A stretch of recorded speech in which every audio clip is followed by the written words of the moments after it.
Salut, c'est Aurélie. Bienvenue dans le premier épisode de Complices, le podcast où on refait le crime. Un épisode, un fait divers que je vais raconter en compagnie de mon complice, un ami, un passionné de faits divers comme moi. Mon complice du jour, c'est mon complice de toujours, car c'est mon ami d'enfance. Il s'appelle Osvaldo. Osvaldo et moi, on se connaît depuis plus de 25 ans maintenant. Et je compte pas le nombre d'heures qu'on a passé, lui et moi, à se raconter des faits divers et à les analyser. Complice du meurtre, complice du vice. Salut Osvaldo. Salut. Ça va ? Très bien, super, content d'être ici. Aujourd'hui, je vais te raconter une histoire dont j'ai entendu parler il y a pas longtemps, alors qu'elle s'est passée dans les années 90. Et en fait, cette histoire, elle me rend dingue, en fait. C'est-à-dire que je suis face à un vrai casse-tête, c'est-à-dire que j'arrive pas à me positionner. Selon les jours, selon ce que j'ai pu lire, c'est évident, je suis certaine à 100% de la culpabilité. Et à d'autres moments, c'est totalement l'inverse, quoi. J'arrive pas du tout à me positionner. Donc en fait, je compte sur toi, ton esprit d'analyse, ton expérience d'amateur de faits divers, pour m'aider à décrypter cette histoire. Et donc tu comptes sur moi pour t'aider et avoir des réponses à tes questions. Très bien. Et échafauder des hypothèses et trouver des scénarios plausibles. Très bien, j'espère que je vais t'aider. On y va ? Let's go.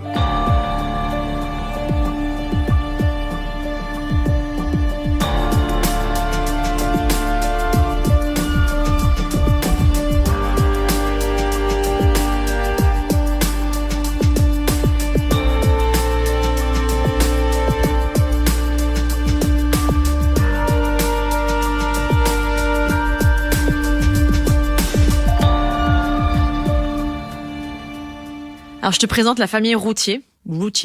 On est au Texas, dans une ville qui s'appelle Rowlett. C'est une ville dans la banlieue de Dallas d'à peu près 60 000 habitants.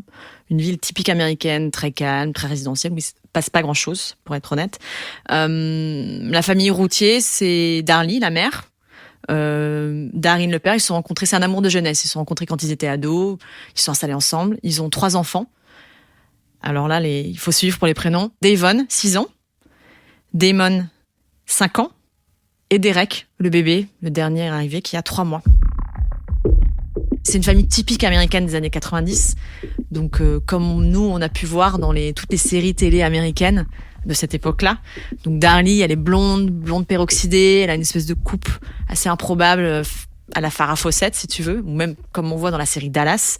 Lui, il est assez costaud, il a une coupe nuque longue.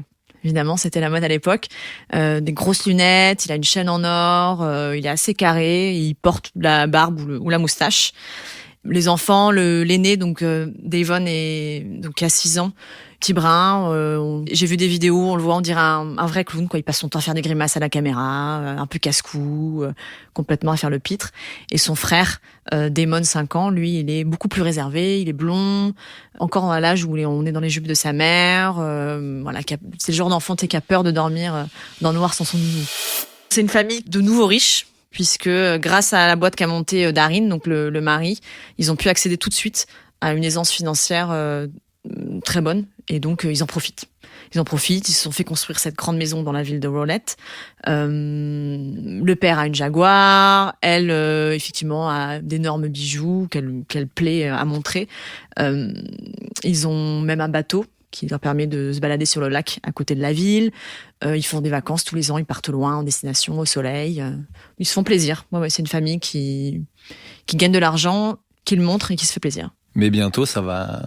Effectivement, ça va comme tourner. Tu peux t'en douter, il y a un mais. Donc en 96, la famille est heureuse, elle est installée, les 3 enfants. Darlie est mère au foyer, Darin gère son business, tout fonctionne bien. Jusqu'au moment où le cauchemar commence. La nuit du 6 juin 1996. Cette nuit-là, il est 2h30 du matin. Et le 911, donc le numéro d'appel d'urgence américain, reçoit un appel de Darlie. Elle est complètement affolée. Elle hurle, elle pleure, elle est confuse. Elle est dans un état de panique total. L'appel, il a été enregistré, il dure 6 minutes, à peu près. Et je te propose de l'écouter, de faire en sorte que tu comprennes l'état dans lequel elle est. Le premier truc qu'elle dit, c'est quelqu'un est entré, ils sont entrés chez moi. Et deuxième phrase, ils m'ont poignardé, mes enfants aussi. Ensuite, elle parle de son bébé qui est en train de mourir. Elle parle à son enfant, à Damon, donc son deuxième fils, qui a 5 ans. Elle lui dit « Damon, tiens bon, accroche-toi, accroche-toi ». Au bout de 30 secondes dans l'appel, on entend la voix de son mari, Darin, qui débarque. Elle lui parle, elle lui dit « Je les ai vus, ils sont entrés ». L'opératrice essaye de comprendre ce qui s'est passé.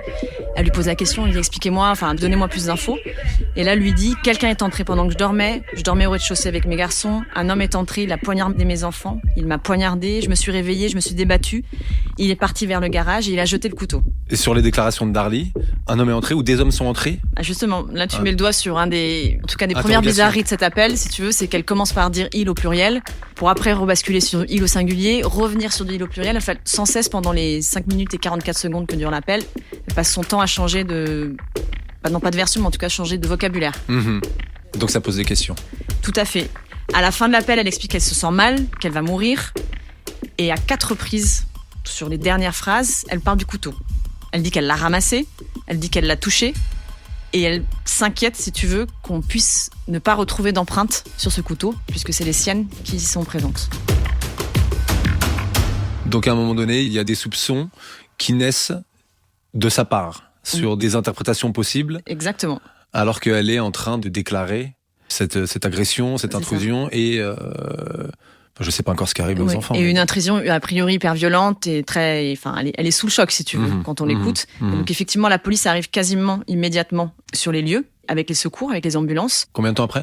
On les entend arriver à la fin de l'appel, en fait. D'accord. C'est-à-dire que l'opératrice, pendant les 6 minutes qu'ont duré l'appel, a eu le temps de contacter les secours et la police qui arrivent.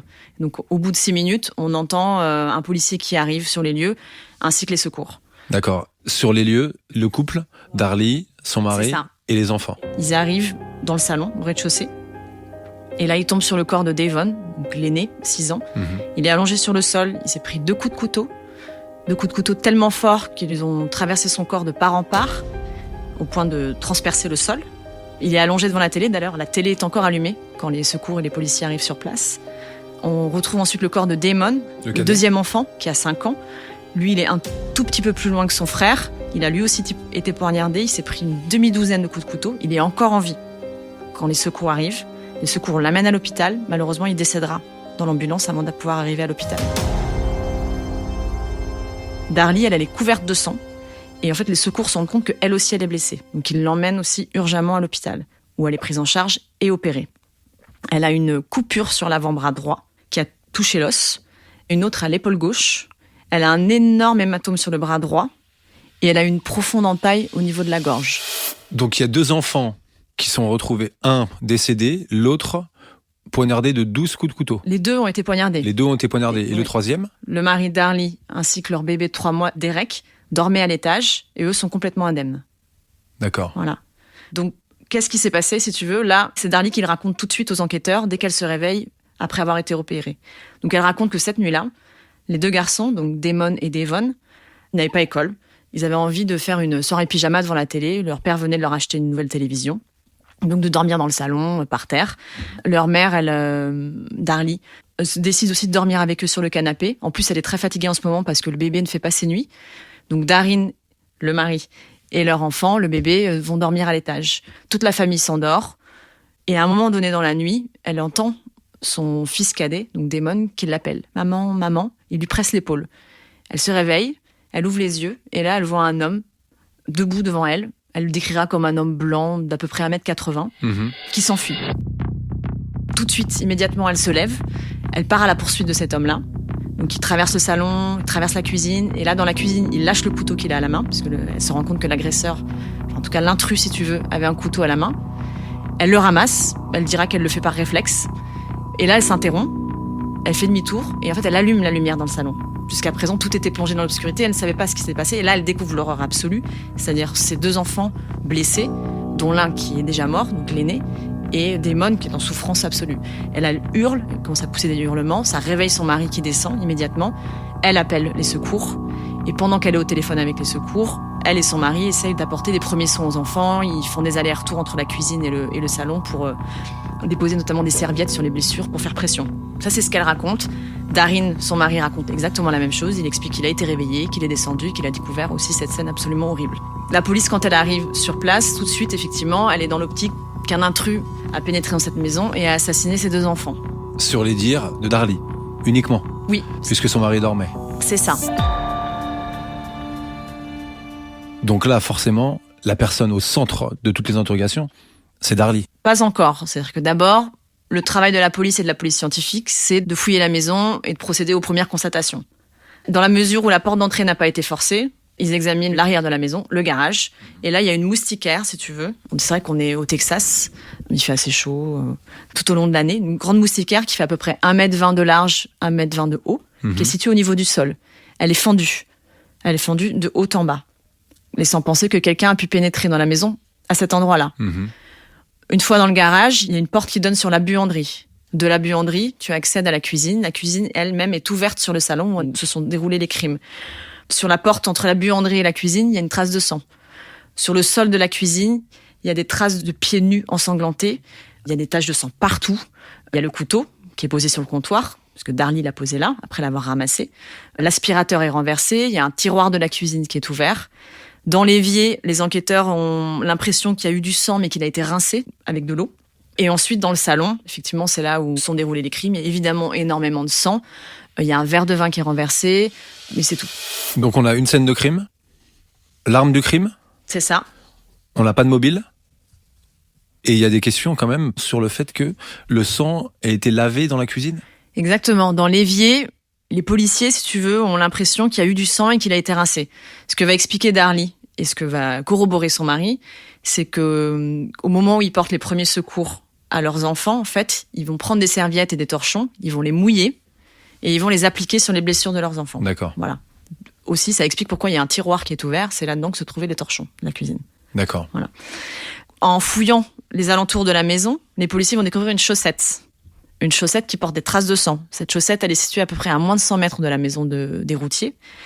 Elle est à côté près du caniveau, sur le trottoir. Et donc, c'est une chaussette qui apparemment appartient à Daryn. Mais à ce stade-là, on n'en sait pas plus, si tu veux. Quelques jours après les meurtres, les enfants sont enterrés. Donc la cérémonie est évidemment très très émouvante. Il fait très beau ce jour-là. Il y a un lâcher de ballon qui est fait. Les enfants sont enterrés dans le même cercueil, les mains liées. Pendant ce temps-là, la police continue à mener ses investigations. Ils interrogent à de nombreuses reprises Darly et son mari. Le couple ne change pas sa version des faits, il ne varie pas d'un iota. Ils sont très collaboratifs avec la police. Mais le 14 juin, l'affaire elle va connaître son épisode le plus connu de l'histoire, ce dont les Américains se souviennent le plus. Donc on est 8 jours après les meurtres.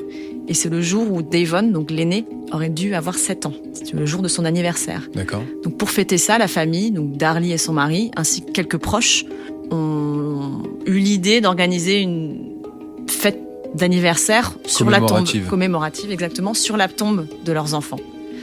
Il y a une télévision locale de Dallas qui est là et qui filme ça. Et qu'est-ce qu'on voit ? On voit Darly, en short, en débardeur, un chewing-gum à la bouche, toute souriante, qui chante « Joyeux anniversaire » et qui lance des serpentins sur la tombe de son fils. Une bombe de serpentins, tu sais, des spaghettis, sur la tombe de son fils.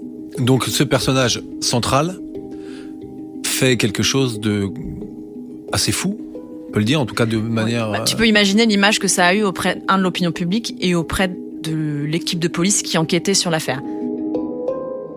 Alors, je vais me faire l'avocat du diable, je vais me faire l'avocat donc de Darly, qui éveille quand même pas mal de soupçons.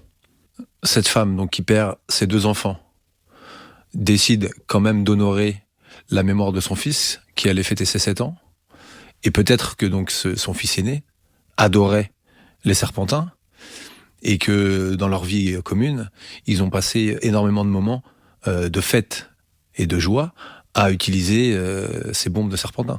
Alors t'as absolument raison. C'est-à-dire que elle-même, elle le dit, elle est interviewée par cette équipe de télévision qui est présente pendant cette commémoration. Et elle dit, moi je fais ça en l'honneur de Davon, il aurait adoré fêter ses 7 ans. J'ai même visionné, si tu veux, des vidéos de la famille qui ont été tournées des années auparavant. Et effectivement, on voit toujours Darly en tant que mère dévouée qui organise des fêtes d'anniversaire somptueuses et très festives pour ses enfants, avec des gâteaux, des serpentins. Et elle était très connue d'ailleurs dans le quartier pour ça. C'est-à-dire que les enfants l'adoraient parce qu'ils savaient qu'à chaque fois qu'ils allaient aller chez elle, il y avait toujours une petite sucette, un bonbon. Elle était très très accueillante et très aimée de tout le monde. À ce stade donc de l'enquête, on n'a pas retrouvé l'homme en question. Non. L'homme d'1,80 m qui a fui. Non. Darly, elle n'a pas été capable de fournir une description plus précise. Sa mémoire, en tout cas, elle n'a pas d'autres souvenirs qui lui sont revenus non plus. D'accord, donc on n'a aucun soupçon, aucune piste. Non. Et donc forcément, cette célébration-là, elle pose problème. C'est vraiment un tournant dans l'histoire. L'opinion publique, déjà, c'est l'emballement médiatique, c'est-à-dire que les gens sont vraiment sous choc, c'est-à-dire qu'ils ne voient pas les choses comme toi, tu as pu les voir. Et 4 jours plus tard, la police arrête Darlie. Ils l'accusent du meurtre de ses 2 fils. Et en fait, on découvre à cette occasion, au moment de la déclaration que fera le procureur devant les médias, qu'en fait, depuis le début, ils ont des soupçons sur Darlie. Et l'inspecteur, d'ailleurs, qui est venu et qui était le premier arrivé sur les lieux, il dira même, au bout de 30 minutes, je savais qu'elle avait tout mis en scène, qu'elle a menti et que c'est elle qui a tué ses 2 fils. Alors, quand j'ai entendu le récit initial et que tu as posé la situation, c'est vrai que tout de suite, on est alerté par ce personnage. Et moi, j'avais deux hypothèses un petit peu... mais c'est toujours hâtif, donc j'attendais un petit peu la suite. Soit c'est une crise de démence de la part de cette femme qui malheureusement commet ces atrocités, mais il y a aussi son mari qui est à l'étage et qui dort. Ça peut très bien être lui qui commet ces atrocités, ou conjointement, et il y a un accord entre eux. Voilà, il y a un montage aussi possible à ce moment-là. Mais c'est sûr que le personnage le plus intriguant, c'est donc Darlie. Exactement. Et d'ailleurs, elle fera l'objet de suspicions qui se sont transformées effectivement en des certitudes dans la tête des enquêteurs, puisqu'ils décident de l'arrêter. 8 mois après, démarre son procès. Et là, l'accusation déballe, si tu veux, le dossier qu'elle a contre elle. Au procès, on découvre qu'en fait, il y a des éléments matériels qui l'accusent et un mobile. Lesquels ? Les éléments matériels. Le couteau qui a servi à tuer les 2 enfants et à infliger les blessures dont elle souffre. Il vient de chez les routiers. Il porte les empreintes de Darlie, évidemment puisqu'elle dit l'avoir ramassé, et le sang d'un de ses fils. La moustiquaire ensuite. Les enquêteurs constatent il y a encore plein de poussière dans le cadre de la moustiquaire. C'est-à-dire qu'en fait, comme si personne n'était jamais passé à cet endroit-là et n'avait pas déplacé la poussière. Je pense que les enquêteurs estiment que la poussière est là depuis pas mal de temps, si tu veux, pour estimer que si quelqu'un était passé par là récemment, il y en aurait eu des traces. On retrouve pas non plus de traces de sang dans le garage. Le sang dans l'évier, tu te souviens ? Tu as tiqué là-dessus tout à l'heure. Donc, comme il avait été rincé, ils ont utilisé ce produit qui permet de révéler les traces de sang. Et là, ils voient qu'il y en avait en énorme quantité. Les analyses ADN, elles montrent que c'est le sang de Darlie qu'on retrouve dans l'évier. Et non pas de ses enfants. Mais elle a été blessée. Elle a été blessée. Donc, est-ce que c'est uniquement le sang de Darlie ou plusieurs sangs ou des sangs mélangés ? Majoritairement le sang de Darlie, si tu veux. Comme il a été rincé et que les techniques en 96, je pense, n'étaient pas si évoluées que ça, en tout cas, il n'y a aucune trace d'un mobile qui serait celui du cambriolage. Rien n'a été volé. Il y a même des objets de valeur, des bagues qui sont en évidence dans le salon, qui n'ont pas du tout été touchés. Évidemment, l'appel qu'elle fait au 911 ne joue pas en sa faveur. Comme tu l'as dit tout à l'heure, elle se contredit. Le premier truc qu'elle dit à l'opératrice, c'est non pas que ses enfants sont blessés et qu'ils ont besoin d'aide, mais c'est que quelqu'un est entré chez elle et a pénétré par effraction. Et effectivement, il y a ces précautions qu'elle prend à parler du couteau et à expliquer qu'elle a laissé ses empreintes dessus, comme si effectivement elle voulait se couvrir et anticiper le fait qu'on n'allait pas retrouver d'empreintes étrangères sur ce couteau. Enfin, évidemment, la vidéo de la commémoration d'anniversaire avec les serpentins que l'accusation a diffusée lors du procès.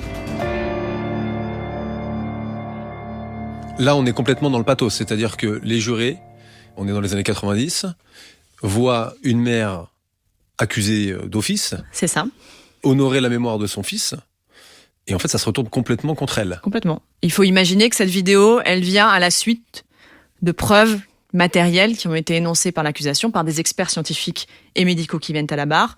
Parmi les experts médicaux, j'ai oublié de le mentionner, il y en a certains qui expliquent que les blessures dont elle souffre sont complètement superficielles et qu'elle aurait été tout à fait en mesure de se les infliger. La question qui se pose, c'est pourquoi ? Et il y a 2 éléments à charge contre Darlie qui sortent. Le premier élément, c'est qu'en fait, la situation financière de la famille n'était pas bonne du tout au moment des meurtres. L'entreprise de Darine était au bord de la faillite. La famille était endettée. Elle était en retard sur le paiement de ses mensualités, les mensualités de sa maison. Et Darlie est décrite au procès comme quelqu'un de très matérialiste, très superficiel, très intéressé par son train de vie. Les enquêteurs et l'accusation échafaudent une hypothèse qui serait que, face à l'écroulement possible de son train de vie, elle aurait eu envie de se venger et de toucher l'assurance vie de ses enfants en les tuant. C'était possible de mettre une assurance vie sur des enfants mineurs ? Apparemment oui, puisque l'assurance vie s'élevait à 10 000 $. Ils les ont touchés puisque les enfants sont décédés. Donc on a la situation financière du couple. Est-ce qu'il y a une étude psychologique qui a été menée sur ce couple et notamment est-ce qu'on est revenu sur l'enfance de Darly ? Darly, elle a une petite sœur. Elle est enfant de parents divorcés, mais qui ont divorcé quand elle était très jeune. Sa mère s'est remariée assez vite. Elle s'entend très bien avec son beau-père, d'ailleurs. Sa mère et son beau-père sont toujours ensemble au moment où ont lieu les meurtres. Il est fait mention d'aucun antécédent médical. Elle n'a jamais eu affaire à la justice. Aucune infraction. Donc c'est une fille complètement normale en apparence. Inconnue des services de police. C'est ça. Aucun antécédent judiciaire, aucun problème psychologique, aucun problème scolaire. Alors, rien n'est révélé. Si. Elle a accouché il y a 3 mois de Derek, si tu veux. Donc les policiers avancent qu'elle était dans une situation de baby blues. Et pourquoi est-ce qu'ils disent ça ? C'est qu'ils ont retrouvé dans son journal intime un mot qu'elle a écrit à l'attention de ses enfants, où elle explique qu'elle veut se suicider parce que la vie est trop compliquée, elle est trop dure à porter. Donc ils expliquent aux jurés, lors du procès, que Darly souffrait d'un baby blues depuis la naissance de leur dernier enfant, donc Derek, une forte dépression qui explique qu'elle a commis ce geste horrible. À l'issue du procès qui a duré quelques jours, il suffira de seulement 10 heures au juré pour arriver à un verdict de culpabilité. Et Darly, elle est condamnée à mort. Il se raconte même, d'ailleurs, dans les coulisses, que les jurés, au moment des délibérations, ont demandé à revoir 7 fois la fameuse vidéo des Serpentins, puis cette vidéo où on voit Darly qui commémore l'anniversaire de son fils aîné. Donc la sentence est terrible. Darly est immédiatement emmenée en prison. C'est un fait rarissime au Texas. Il y a seulement moins de 10 femmes, si tu veux, qui sont condamnées à mort. À l'échelle des États-Unis, on parle d'une 50aine de femmes seulement. Malgré tout, tout de suite, ses avocats décident de faire appel et des voix commencent à monter et à exprimer, si tu veux, leur désaccord avec le verdict. Et ces voix, en fait, elles sont assez importantes. Il y en a quand même beaucoup qui estiment que Darly a été victime d'une énorme erreur judiciaire. Les avocats de Darly font des demandes d'appel. La plupart sont déboutés, mais ils engagent des détectives privés, ils engagent des experts pour réaliser des contre-expertises. Et aujourd'hui, ils sont en mesure de dire qu'ils ont un dossier, si tu veux, ils ont de quoi prouver l'innocence de Darly. Et leur dossier repose sur 3 choses. 1, Darly, elle n'a aucun mobile en fait. 2, la chronologie des faits ne tient pas. Et 3, l'enquête qui a été menée en 1996 a été complètement bâclée. Donc je vais revenir sur le premier, le mobile. Tu te souviens, le mobile financier et la dépression. L'accusation est parlée d'un mobile financier, doublé d'une dépression / baby blues. Tous ses proches la décrivent comme une personne joyeuse et pas du tout matérialiste. Dans les jours qui précèdent le meurtre de ses enfants, personne ne la décrira comme quelqu'un de déprimé ou en tout cas de renfermé. Et d'ailleurs, en tirant un peu le fil, si elle souffrait vraiment d'un baby blues depuis la mort de son dernier enfant, pourquoi ne pas s'attaquer, si tu veux, à cet enfant ? Elle décide d'agresser et de tuer ses 2 aînés. Il y a quelque chose, pour moi en tout cas, qui ne colle pas. Le mobile financier. L'accusation, elle a dit que Darly voulait toucher l'assurance vie de ses enfants. L'assurance vie, c'est 10 000 $. Elle les a touchés. Les funérailles, elles ont coûté déjà 14 000 $. Donc, aucun intérêt. Et si vraiment elle avait eu envie de toucher de l'argent, elle aurait dû tuer son mari, puisque l'assurance vie sur la tête, si je peux m'exprimer ainsi, de Daryn, elle s'élève à plus de 100 000 $. La chronologie ensuite. Est-ce qu'il y a un truc qui, toi, t'a pas semblé étrange, dont on a parlé tout au début et qui colle pas du tout avec la chronologie des faits, une chronologie qui dit que Darly serait la meurtrière? Moi, c'est l'intervention de la police pendant l'appel, ces 6 minutes qui me semble incroyable. Ah oui. Pourquoi ? 6 minutes, c'est très très court, oui. Sauf s'ils habitaient vraiment à côté de la caserne, enfin du commissariat. Sans doute. Je sais que le fameux David Wallet, le premier enquêteur qui est présent sur les lieux, il patrouillait dans le secteur. Donc il a été en mesure d'arriver très vite. D'accord. Ce dont je voulais te parler, c'est plutôt cette fameuse chaussette qu'on a retrouvée en dehors de la maison. Il y a plusieurs gouttes de sang dessus. Les analyses ADN vont révéler que c'est le sang des 2 garçons. Donc on peut supposer que la chaussette, elle vient de la scène de crime et qu'elle a été prélevée de la maison des routiers après le crime, si tu veux. Pendant le procès, il y a plusieurs experts scientifiques, d'ailleurs, et même des experts scientifiques et médicaux de l'accusation, qui ont expliqué que, à partir du moment où les enfants ont reçu leur premier coup de couteau, il leur a fallu moins de 10 minutes pour décéder. Donc on est sur un espace-temps de 10 minutes, pendant lesquelles Darly aurait dû tuer ses enfants, prendre la chaussette, sortir de la maison, au risque de se faire en plus remarquer par les voisins, la déposer, et en plus pourquoi la déposer à cet endroit ? revenir, maquiller la scène de crime, donc à minima fendre cette moustiquaire, mettre un peu de bazar dans la maison pour faire croire à une course-poursuite et un cambriolage qui tourne mal, se mutiler et appeler le 911. L'appel au 911, il dure déjà 6 minutes. Donc on retire 6 minutes des 10 minutes. Il lui reste 4 minutes pour tout faire. Impossible. En fait, l'enquête, elle a été bâclée, puis elle a été réalisée complètement à charge. Si dès le début, David Wallet, l'enquêteur, s'était mis en tête que Darlie, elle mentait, toute l'enquête a été dirigée dans cette optique-là. C'est-à-dire qu'ils n'ont pas du tout envisagé des scénarios annexes et ils ont biaisé, si tu veux, l'analyse aussi des résultats. Les contre-expertises réalisées par les avocats de la défense de Darlie ont montré sur les blessures qu'elle avait qu'en fait, elles n'étaient pas du tout si superficielles que ça. Notamment, cette blessure à la gorge, elle est passée à 2 mm de la carotide. D'accord. Voilà. Donc impossible pour elle, pour une profane. Compliqué. Enfin, c'est risqué en tout cas. Très risqué. Et les blessures qu'elle a, les autres blessures, donc à l'avant-bras, elle a aussi quelques coupures au niveau des phalanges, sont complètement compatibles, d'après les experts, avec des blessures de défense. Tu sais, quand tu lèves tes bras, si t'as un agresseur en plus grand que toi qui essaye de te poignarder ou t'attaquer, tu te protèges avec tes bras devant ton visage et devant ton torse. Et avec les mains ouvertes, si tu veux, en essayant d'attraper le couteau ou d'attraper les mains ou les bras de ton agresseur. Et réflexe instinctif de la personne agressée. Exactement. La moustiquaire aussi, parce que bon, elle est quand même très grande. On a dit 1,20 m par 1 mètre. Donc cette histoire de poussière, certes, je pense que c'est un détail, mais tu peux complètement l'enjamber sans toucher les bords et le cadre de la moustiquaire, et donc sans déplacer cette fameuse poussière qui a tant intéressé les experts et l'accusation de Darlie. Et enfin, la fameuse vidéo qui a, à mon avis, achevé Darlie et convaincu les jurés de sa culpabilité. Il y a une séquence, en fait, juste avant qu'elle chante Joyeux anniversaire et qu'elle lance ses fameux serpentins. Une séquence où elle se recueille avec ses proches et où on la voit pleurer, en fait. Elle est complètement effondrée par la mort de son enfant. Et sa sœur, d'ailleurs, sa petite sœur, déclarera plus tard que c'est elle qui a eu l'idée d'acheter les serpentins et de les jeter sur la tombe. Et au moment du procès, les gens ont mis le focus sur ces fameux serpentins et Exactement. pas sur la scène de recueil. Non, les avocats de l'accusation et le procureur se sont bien gardés de montrer et déjà de dire qu'il existait une autre séquence et de la montrer, bien entendu. Et d'ailleurs, il y a même un juré qui a témoigné assez récemment, en tout cas bien après le verdict, qui dira « Si j'avais vu la vidéo en intégralité, je suis pas sûr que j'aurais condamné. » En 2002, il y a un expert donc diligenté par la défense de Darlie qui se penche sur les empreintes qui ont été relevées, les empreintes ensanglantées qu'on a relevées sur la scène, et notamment une empreinte qui se trouve sur la table basse du salon. Il va démontrer que cette empreinte, elle n'appartient à personne, ni à la famille des Routhier, donc pas les enfants, pas le mari, et ni à aucune des personnes qui sont intervenues sur la scène pendant les premiers instants.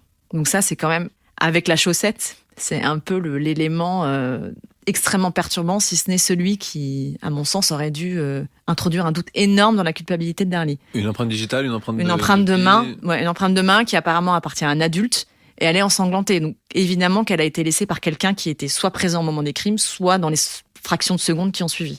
Et cet élément, il apparaît en 2002. Et il apparaît en 2002 parce qu'un contre-expert diligenté, encore une fois, par la défense, s'est penché dessus. Il y a eu plein de manqués, plein de loupés dans cette enquête au début. Parmi les questions qu'on se pose, c'est OK, si c'est pas Darlie, c'est qui ? Le mari jamais inquiété, toujours pas inquiété. Alors si, justement. C'est assez dingue, c'est même un truc de dingue.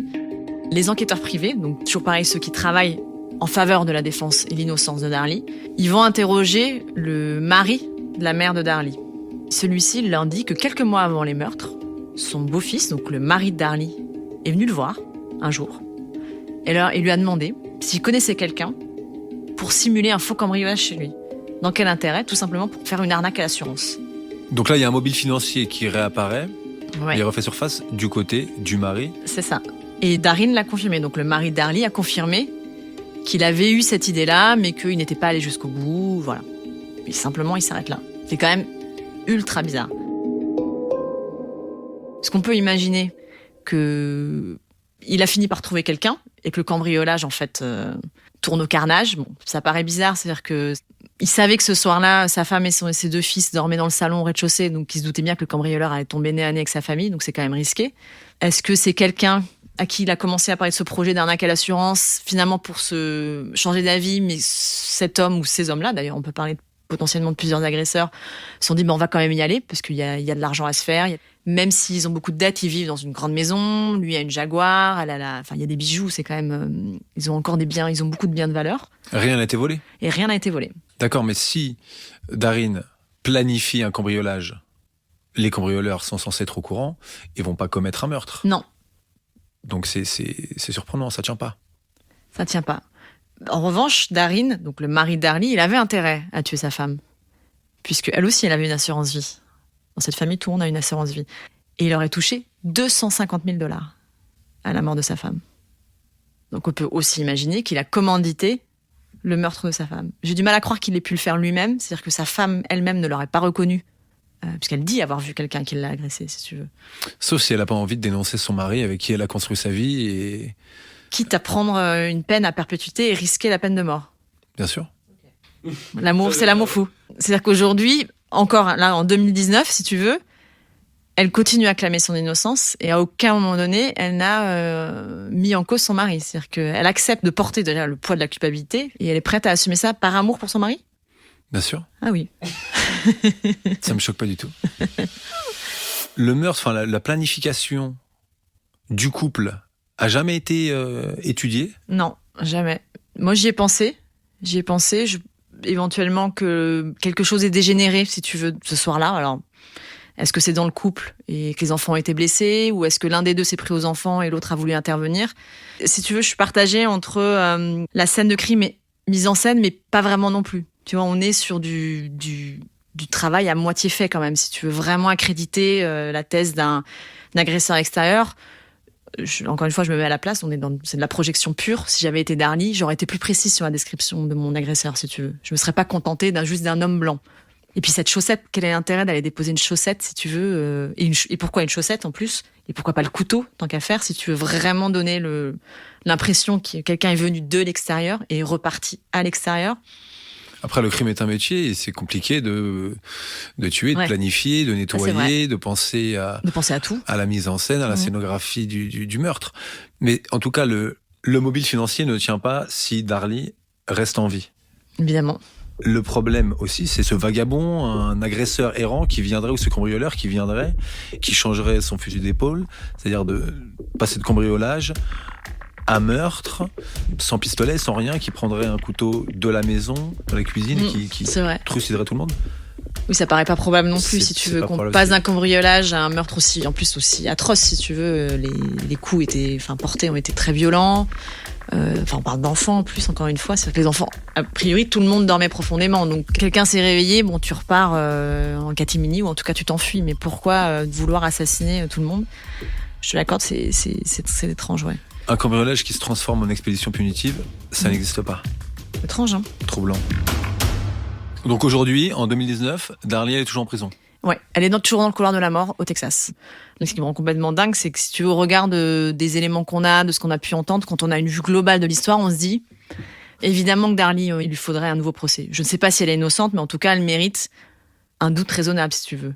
Et non pas, il n'y a rien aujourd'hui, si on avait été toi et moi à la place du jury et qu'on avait eu tous les éléments en main, il n'y a rien qui nous permet, à mon sens, de nous forger une intime conviction en faveur de la culpabilité de Darly. Correct. Ouais, d'accord. Et la bonne nouvelle pour Darly Routhier, c'est qu'il y a des nouveaux développements en fait qui vont dans ce sens-là. La première, c'est que l'année dernière, il y a une association américaine qui s'appelle Innocence Project. Donc, c'est une association qui travaille à démontrer l'innocence de détenus à travers des analyses ADN. Cette association a décidé et a accepté de prendre en main le dossier de Darly Routhier. Ça veut dire qu'ils estiment qu'il y a suffisamment d'éléments qui pourraient semer le doute dans sa culpabilité et donc apporter des éléments en faveur d'un nouveau procès. Deuxième chose, cette année, donc c'est très récent, il y a un juge de Dallas qui a accepté qu'on compare, tu sais, cette fameuse empreinte ensanglantée retrouvée sur la table basse, qu'on la compare avec le fichier national des empreintes. J'allais y venir. Voilà, évidemment. Ça n'a pas été fait? Ah bah non, pas encore. Il a fallu du temps, des demandes, etc. Je pense que la justice américaine est très lente. 23 ans, c'est long? Oui, très long, surtout si ça peut vraiment disculper et surtout trouver le coupable. Bien sûr. Ce juge a aussi accepté que des analyses ADN plus poussées soient faites sur certaines traces de sang, puisque évidemment qu'en 23 ans, les techniques se sont vraiment améliorées. À suivre dans les prochains mois, prochaines années, l'éventualité d'un nouveau procès pour Darly. On espère pour Darly qu'elle va avoir ce nouveau procès. Elle le mérite en tout cas, ouais. Et que des nouveaux éléments affleurent. Bah, je te remercie Osvaldo. Merci à toi. C'était chouette de t'avoir au micro de ce premier épisode de Complices. Nous sommes complices, nous le resterons. Oui. J'espère que tu as passé un bon moment en compagnie de Darly Routhier. Très, très prenant. Je pense que tu vas continuer à y réfléchir, ouais. si je te vois. Là. Ça va m'accompagner. Merci.